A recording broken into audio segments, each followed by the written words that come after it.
শ্রীমদ্ ভগবদ্গীতার 2য় অধ্যায় সাংখ্যযোগ। গুরু কৃপায় হি কেবলম। নিষ্কাম কর্মযোগী ঐহিক জীবনেই পাপ ও পুণ্য উভয় হইতে মুক্ত হন। সুতরাং তুমি নিষ্কাম কর্মযোগের অনুষ্ঠান করো। কর্মের কৌশলই যোগ। নিষ্কাম কর্মযোগী মনীষীগণ কর্মজাত ফল ত্যাগ করিয়া জন্মরূপ বন্ধন হইতে মুক্ত হন এবং সর্বপ্রকার উপদ্রব রহিত ব্রহ্মপদ লাভ করেন। যখন তোমার বুদ্ধি মহাত্মক অবিবেকরূপ কলুষ অতিক্রম করিবে, তখন তুমি শ্রোতব্য ও শ্রুত কর্মফল বিষয়ে বৈরাগ্য লাভ করিবে। অর্থাৎ শ্রোতব্য ও শ্রুত উভয়ই তোমার নিকট নিষ্ফল হইবে। নানা কর্মফল শ্রবণে বিক্ষিপ্ত তোমার চিত্ত যখন পরমাত্মাতে স্থির ও অচল হইবে, তখন তুমি তত্ত্বজ্ঞান লাভ করিবে। অর্জুন জিজ্ঞাসা করিলেন, হে কেশব, ব্রহ্ম সমাধিতে অবস্থিত স্থিতপ্রজ্ঞ ব্যক্তির কী লক্ষণ?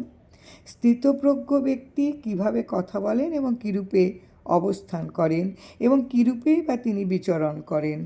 শ্রী ভগবান বলিলেন, হে পার্থ, বাহ্য লাভে নিরপেক্ষ ও পরমার্থ দর্শনে প্রত্যাগাত্মাতে পরিতৃপ্ত হইয়া যখন যোগী সমস্ত মনোগত বাসনা সম্পূর্ণরূপে পরিত্যাগ করেন, তখন তিনি স্থিতপ্রজ্ঞ হইয়া উক্ত হন।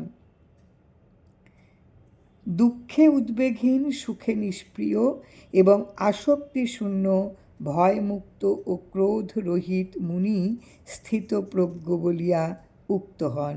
যিনি সকল বস্তু ও ব্যক্তিতে স্নেহবর্জিত এবং প্রিয় ও অপ্রিয় বিষয় উপস্থিত হইলে যিনি যথাক্রমে আনন্দিত বা দুঃখিত হন না, তিনি স্থিতপ্রজ্ঞ হইয়াছেন। ভয় পাইলে কূর্ম যেমন মস্তক ও হস্তপদাদি অঙ্গসমূহ সংকুচিত করে, সেইরূপ যে জ্ঞাননিষ্ঠ যোগী শব্দাদি বিষয় পঞ্চক হইতে ইন্দ্রিয়গণকে প্রত্যাহার করেন, তিনি স্থিতপ্রজ্ঞ হন। বিষয় গ্রহণে অসমর্থ আতুর ব্যক্তি বা বিষয়ভোগ পরাঙ্মুখ কঠোর তপস্বী ইন্দ্রিয় বিষয় হইতে নিবৃত্ত হন বটে, কিন্তু তাহার বিষয়াসক্তি দূর হয় না। আর পরমাত্মার সাক্ষাৎকার হইলে বিষয় ও বিষয় তৃষ্ণা উভয়ই চিরতরে উচ্ছেদ হয়। হে কুন্তী পুত্র, বিক্ষেপকারী ইন্দ্রিয়গণ অতি যত্নশীল মেধাবী পুরুষের মনকেও বলপূর্বক বিষয়াভিমুখে আকর্ষণ করে। অতএব যোগী সেই ইন্দ্রিয়গুলিকে সংযত করিয়া সমাহিতভাবে আত্মস্থ হইয়া অবস্থান করিবেন। কারণ যাহার ইন্দ্রিয় সকল বশীভূত হইয়াছে, তাহারাই বিবেকজা ঋতম্বরা প্রজ্ঞায় প্রতিষ্ঠিত, অর্থাৎ স্থিতপ্রজ্ঞ। জয় রাম, জয় রাম।